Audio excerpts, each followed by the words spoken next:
আসসালামু আলাইকুম। এটি আমাদের লেভেল 1-2 এর জাভা এফএক্স প্রজেক্ট। তো এখানে জাভা এফএক্স বাদে সব কিছুই ব্যবহার করেছি।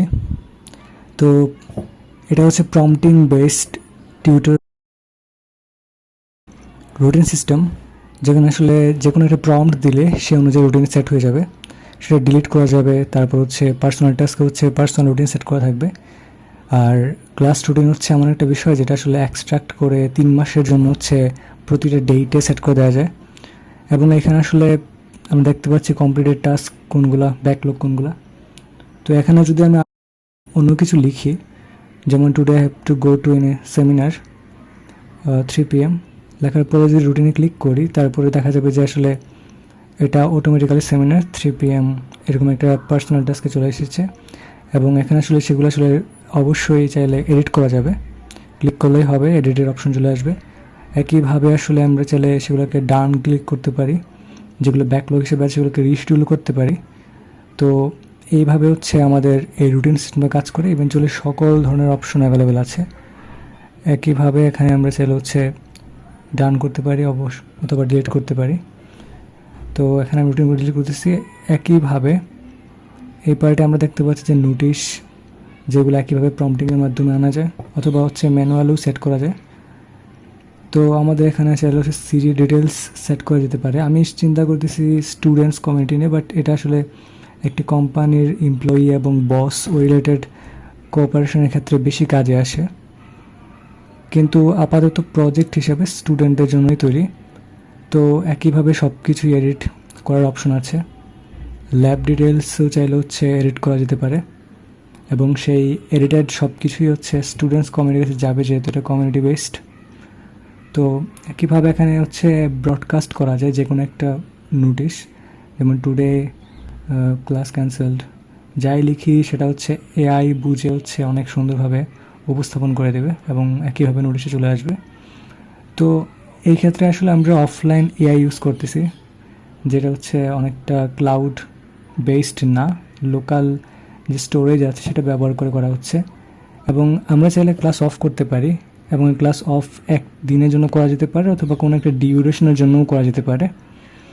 তো এই হচ্ছে আমাদের রুটিন বেসড সিস্টেম বা প্রম্পটিং বেসড সিস্টেম, যেটা হচ্ছে প্রম্পট করে সব কিছু করা যায়। ইভেনচুয়ালি এখানে টোকেন ব্যবহার হচ্ছে না, রিজনটা হচ্ছে আমরা লোকাল স্টোরেজে থাকা হচ্ছে কোয়েন 3B ব্যবহার করছি।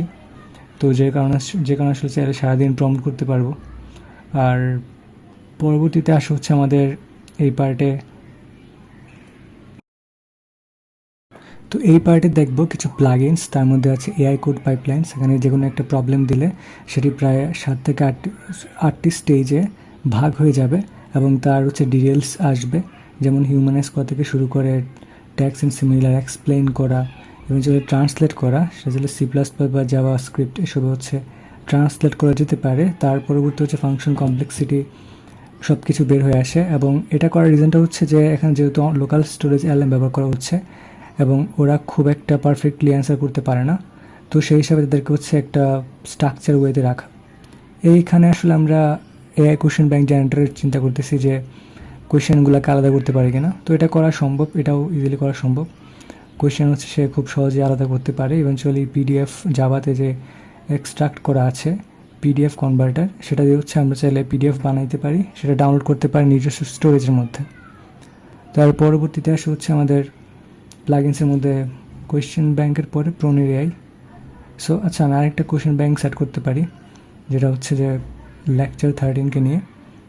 এবং এই ক্ষেত্রে আসলে আমরা দেখতে পারি যে আমাদের question bank generated, but they can be for only 100 pages এর জন্য আসলে এটা ভালো কাজ করতে পারে। তো একই জিনিস যদি আমরা দেখি যে এই ক্ষেত্রে আসলে হ্যাঁ কোয়েশ্চেন ব্যাংক জেনারেটেড ফর্মে আছে, বাট এটা রোবোটিক্স স্লাইডের উপর ডিপেন্ডেন্ট। তো প্রনির এটা হচ্ছে আমাদের এমবেডিং করে ফার্স্টে চাঙ্কের মধ্যে এবং সেগুলো ভেক্টর হিসেবে রাখে। তো কোথায় রাখে, এখানে এসকিউএল ইউজ করা হয়েছে লোকাল স্টোরেজের জন্য, যাতে আমাদের লোকাল LMটা লোকাল স্টোরেজের ভেক্টর এমবেডিং যেগুলো থাকে সেগুলো থেকে হচ্ছে ভালো রকমের ডিটেলস নিয়ে অ্যান্সার করতে পারে। সো এই ক্ষেত্রে হচ্ছে একটা কোয়েশ্চেন অ্যান্সার করতেছে এবং সে রেফারেন্স হিসেবে অবভিয়াসলি আমরা যে লেকচার স্লাইডটা এখানে আপলোড করেছিলাম সেখান থেকেই সে হচ্ছে রেফারেন্স নেবে।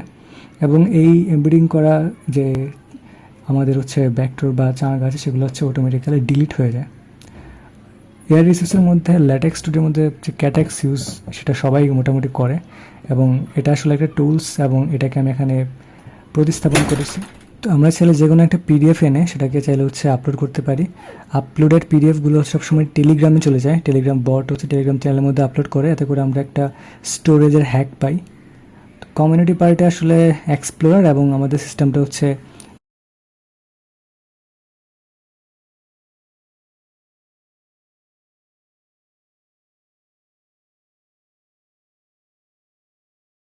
মেনলি ডাউনলোড বলতে আপলোড করার জন্য। তো সেই হিসাবে আমরা আগে থেকেই সেট করতে পারি যে কোনো আপলোড রিসোর্সের ডিটেলস। এই ডিটেলসগুলো হচ্ছে মাঝে মধ্যে এআইকে দিয়ে হচ্ছে আরএজি করানো যেতে পারে, এবং সেক্ষেত্রে যদি ক্যাশ বা হচ্ছে সিলেক্টিভ আরএজি করানো যেতে পারে তাহলে খুব বেশি ডাটাবেস নিয়ে কাজ করা লাগে না আসলে। তো এই পার্টে হচ্ছে আমরা প্রিভিউ দেখলাম, হচ্ছে ডাউনলোডও করা যেতে পারে। কীভাবে আসলে আমরা চাইলে মার্ক ডাউন ক্লিক করে মার্ক ডাউন করতে পারি। স্টেটস হচ্ছে ইউজাররা কী কী ফিডব্যাক দিল, কতটা আপবোর্ড মিডিয়াম কয়জন দিল, হার্ড কয়জন দিল, তার একটা জাস্ট স্ট্যাটিস্টিক থাকে। তো একইভাবে আসলে ডিসকাসে যে কোনো একটা কোয়েশ্চেন আস্ক করা যেতে পারে, এবং ইভেনচুয়ালি যারা হচ্ছে অ্যান্সার দিবে তারা এখানে ওই কমেন্টের মধ্যে যে কেউ অ্যান্সার দিতে পারে। তো এখানে আমি একটা কোয়েশ্চেন করে আস্ক করছি, ইভেনচুয়ালি অ্যান্সার যে কেউ চাইলে দিতে পারে। তো একইভাবে এখানে মাই কোয়েশ্চেন্সও ফিল্টার করা যায়। তো আমরা এখন এটা দেখতে পাচ্ছি যে এডিট রিসোর্সের মধ্যে যে কেউ এডিট করতে পারে, ডিলিটও করা যেতে পারে, কিন্তু ডিলিট করতে পারে শুধুমাত্র অ্যাডমিন। যে কেউ চাইলে রিসোর্স প্রাইভেট বা পাবলিক হিসাবে নিতে পারে। এখন আমি হচ্ছে রিসোর্স বেসড কিছু জিনিস জানতে চাচ্ছি এআইয়ের কাছে, যেটা হচ্ছে আরএজি করে করা থাকে হচ্ছে সুপারভাইসের কোনো একটা টেবিলের সাথে। তো এখন আসলে আমাদের এই পার্টে ডিভাইডের কনকার পার্টের শুধুমাত্র ইন্ডেক্সটা আছে অ্যাগ্রোসাম, যেহেতু ভিডিও ছিল ইভেন্চুয়ালি এটা ইন্ডেক্স রাখি নাই, তো সেই জন্য আসলে সেটা আসবে না। তো ইউনিভার্সিটি কোর্সেসের মধ্যে এভাবে সাজানো থাকে, এখানে চাইলে সার্চ করা যেতে পারে।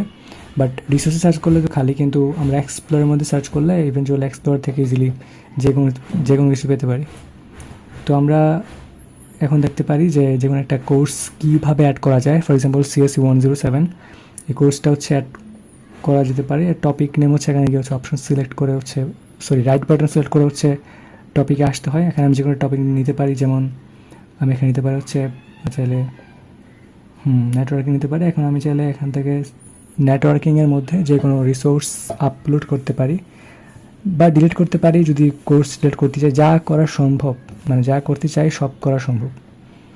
তো একইভাবে আমি চাইলে এখানে নিজের মতো করে হচ্ছে বিভিন্ন কিছু সেট করতে পারি একটা ডেমো হিসাবে, এবং সেটাতে হচ্ছে আমি কাইন্ড অফ স্ট্যাটিস্টিক রাখতেছি যে ঠিকভাবে সব কিছু আছে কি না। তো একইভাবে ডাউনবোর্ডস তো আর হার্ড সেট করেছিল শুরুতেই, সব কিছুই আছে। এখন এই ক্ষেত্রে আমরা এখানে আরএজি সেট করতে পারি যে আসলে কাজ করে কিনা, যে 107 আন্ডারে সিটি 1-এ কোনো রিসোর্স আছে। এখানে একটা মাত্র রিসোর্স আছে এবং রিসোর্সের ডিটেলস দিয়েছি। এই কোলাবরেট ফ্রেজের মধ্যে আমরা চাইলে হচ্ছে যে কোনো রিসোর্স অ্যাড করতে পারি, মেম্বার্স আছে চ্যাটিং করতে পারি। তো এই ক্ষেত্রে হচ্ছে আমি একটা স্লাইড অ্যাড করতেছি এবং এটা নাম দিলাম স্লাইডস। তো এই ক্ষেত্রে হচ্ছে আমরা অ্যাড করার পরে কীভাবে আমরা চাইলে আসলে অ্যাপ্লাই করতে পারি। এটা হচ্ছে আমার একটা স্টুডেন্ট অ্যাকাউন্ট, এবং অ্যাকাউন্টে আমি আসলে অ্যাডমিন না, তো এখানে অ্যাপ্লাই করতেছি। অ্যান্সার দেওয়া যেতে পারে, কোয়েশ্চেন সেট করতে পারে, যখন আসলে একটা চ্যানেল তৈরি করা হয় তখন কোয়েশ্চেন সেট করতে পারে। তো ইভেনচুয়ালি সেগুলো রিভিউ করতে পারে হচ্ছে অ্যাডমিন, এবং রিভিউ করে হচ্ছে চাইলে আমাদেরকে টিমে জয়েন দেওয়া হতে পারে। মানে যে টিম মেনলি যে টিম ক্রিয়েট করে সে হচ্ছে সেখানকার অ্যাডমিন হয়ে যায়। তো এখানে কীভাবে একটা টিমের মধ্যে প্ল্যান সেট করা যায়, বিভিন্ন ধরনের মাইলস্টোন সেট করে সেই মাইলস্টোন ওয়াইজ আমরা চাইলে হচ্ছে প্ল্যানগুলো কমপ্লিট করতে পারি। For example solving problems, and এখানে স্টেপস তৈরি করতে পারে অনেকগুলো, এবং এক একজন মেম্বার্স এক একটা স্টেপ বা একটা পার্ট কমপ্লিট করলে জাস্ট ক্লিক করলেই হয় যে কমপ্লিটেড। ফর এক্সাম্পল এখানে জাস্ট প্রবলেমসের একটা মানে টাস্ক হিসেবে দেখাচ্ছি, বাট এবার এটা যে কোনো ক্ষেত্রে হতে পারে। এইসবের আবার হিস্ট্রি রাখা যেতে পারে, যে কোনো একটা প্ল্যান্স কমপ্লিট হলে তার হিস্ট্রি থাকবে।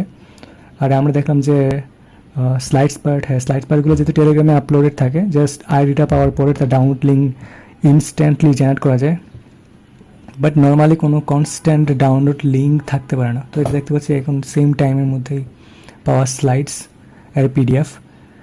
সো একইভাবে হচ্ছে প্ল্যান্সের ক্ষেত্রেও হয়।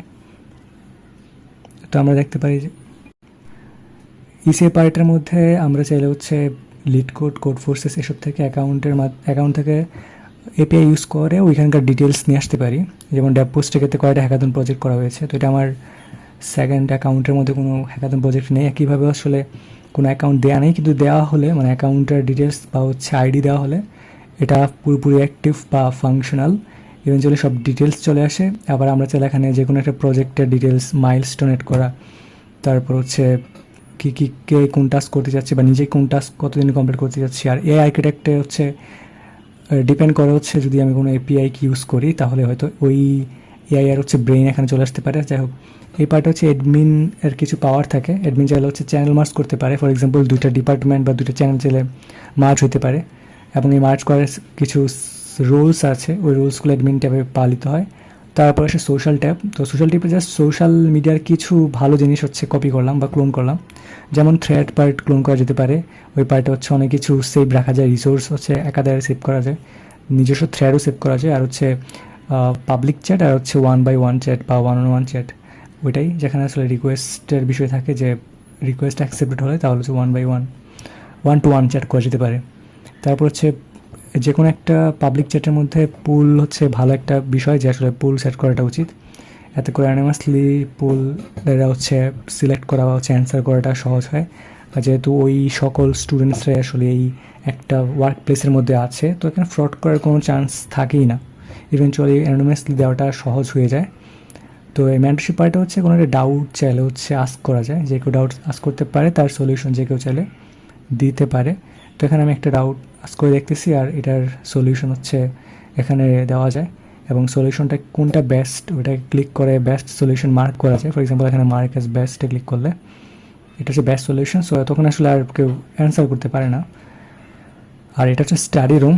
স্টাডি রুমের অনেক ফিচার বা অনেক ভার্সন হচ্ছে আমরা আগেও দেখেছি। এটা হচ্ছে ওই রকমই একটা ক্লোন, জাস্ট স্টাডি রুমের একটা ক্লোনের মতো, এবং এখানে সব কিছুই হয় যেটা একটা নর্মাল স্টাডি রুমে হয়, যে আসলে খুব একটা ইফেক্টিভ না এটা, কিন্তু পার্সোনালি অনলাইনের রুমগুলো খুব একটা ইফেক্টিভ না, বাট এটা হচ্ছে দেখানো যায় যে স্টাডি রুম আছে।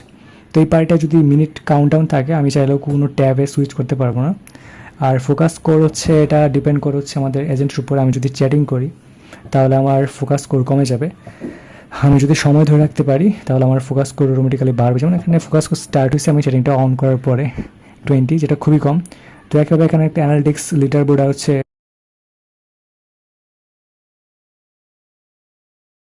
হিস্ট্রি, একেবারে কমিউনিটি যে আমাদের সোর্সেস ছিল সেগুলো হচ্ছে কমিউনিটি সোর্সেস ছিল, এগুলো অ্যাভেলেবেল থাকে। তো এরকম আসলে আমি এখন ডিলিট করে দিচ্ছি সবগুলো রুম। গেম জোন হচ্ছে একটা এক্সটেনশন ট্যাবের মতো, এখানে এক্সটেনশনের মতো করে গেমস হচ্ছে আপলোড করা যায়, .jar ফাইলগুলো আপলোড করা যায়, এবং আমাদের নিজস্ব একটা এক্সটেনশন বা হচ্ছে একটা ইন্টারফেস আছে বা টেমপ্লেট আছে, ওই টেমপ্লেট ওয়াইজ গেমগুলো বানিয়ে হচ্ছে .jar ফাইল আপলোড করতে হবে। এবং সেক্ষেত্রে আসলে দেখা যেতে পারে আমি .jar ফাইলটা আপলোড করে দেখাচ্ছি। তো এখানে আসলে এই পার্টে টার্গেটের মধ্যে হচ্ছে ক্রিয়েট করা বা বিল্ড করা, তো সেইটা আসলে আপলোড করলে ওই সকল গেম চলে আসে। তো এখন এটা হচ্ছে মিউজিক ট্যাব। সো মিউজিক ট্যাবে আসলে মিউজিকের চিন্তা করলাম যে আমি আসলে মিউজিক অনেক শুনি মোটামুটি, তো সেই হিসাবে এটা রাখলাম যে একটা মিউজিক পার্ট হিসাবে। তো এই পার্টে জাস্ট মিউজিকের একটা এক্সপেরিমেন্টাল সিস্টেম করা হলো, এবং এটা খুবই সহজ করা, জাভার মধ্যে তো সবচেয়ে সহজ। আর যেহেতু আমরা স্প্রিং বুট ইউজ করতেছি, অনেক কিছুই আসলে বিল্ট ইন আছে স্প্রিং বুটে, যেগুলো আসলে কোনো প্লেব্যাক ইউজ করা সেগুলোকে আসলে সহজ করে দেয় আমাদের জন্য। তো এই ছিল আমাদের। এখন এজেন্টের বিষয়টা নিয়ে আসছি, যে একটা এজেন্ট ট্রাই করেছে ল্যাংচেন 4 দিয়ে। তো এটা আসলে এজেন্ট জাস্ট ফাংশন কল করতে পারে, ওই আমাদের ব্রেন হিসাবে আছে coin3b, যেটা হচ্ছে লোকাল স্টোরেজে এলাম। তো এখন যে কোনো চাইলে হচ্ছে আমি আস্ক করে আমি চাইলে হচ্ছে ট্যাবগুলো হচ্ছে পাল্টাইতে পারি বা ট্যাবগুলো সুইচ করতে পারি। সেম স্টাডি রুম হচ্ছে সুইচ বা টাস্কের ক্ষেত্রে আসলে হচ্ছে এই পার্টটা সুইচ হয়। তো এরকম করে আমরা চাইলে আরও অনেক কিছু আস্ক করতে পারি, যেমন লিস্ট করা, স্টাডি রুমের কোনো লিস্ট আছে কিনা অ্যাভেলেবেল। তো এটা স্টাডি রুমের লিস্ট দেখায়, যদিও নাই লিস্ট। আর হচ্ছে এটা কীভাবে হচ্ছে স্টাডি রুমে জয়েন করাতে হেল্প করে। আর হচ্ছে আমরা চাইলে হচ্ছে এদের মাধ্যমে কোনো একটা মিউজিকও চাইলে হচ্ছে প্লে করতে পারি। আবার একইভাবে আরও অনেক কিছু করা যায়, মোটামুটি যেগুলো আমি সেট করেছি বা যেগুলো করতে চাই সেগুলোই করা সম্ভব। আর এমনিতে আসলে খুব বেশি ইফেক্টিভলি কাজ করে না সব ক্ষেত্রে, কোনো কোনো ক্ষেত্রে প্রম্পটিং আসলে একটু বেশ কম হলে অন্য কিছু মিন করতে পারে। তো এখানে আসলে শুধুমাত্র স্টার্ট করা, যে কোনো একটা মিউজিকের নেম দিলে মোটামুটি ওই নেম অনুযায়ী স্টার্ট হয়। আর হচ্ছে এখানে যেটা হয় যে স্টপ করা যায় মিউজিক, একইভাবে আসলে টাস্কগুলোকে এই এজেন্টের মাধ্যমে করাইতে পারে, এবং এজেন্ট ক্রিয়েটেড টাস্ক, এবং সে আসলে অটোমেটিক্যালি দেখা যাচ্ছে যে টাস্ক তৈরি করে দিচ্ছে। জাস্ট এজেন্টের ফ্লোগুলো একটু দেখার জন্য। আর এজেন্টিক কাজগুলো আসলে খুবই কমপ্লেক্স হয়, আরও অনেক বেশি পাওয়ারফুল বা হচ্ছে আপার টাইপের হয়, কিন্তু এক্ষেত্রে আমি জাস্ট ছোটো এক্সপেরিমেন্ট করলাম যে আসলে সব কাজ হয় কিনা, বা জাবা স্প্রিং বুটে কতটুকু কাজ করতে পারে। তো এইভাবে চাইলে আমরা এজেন্টিক ফ্লোগুলো ব্যবহার করতে পারি।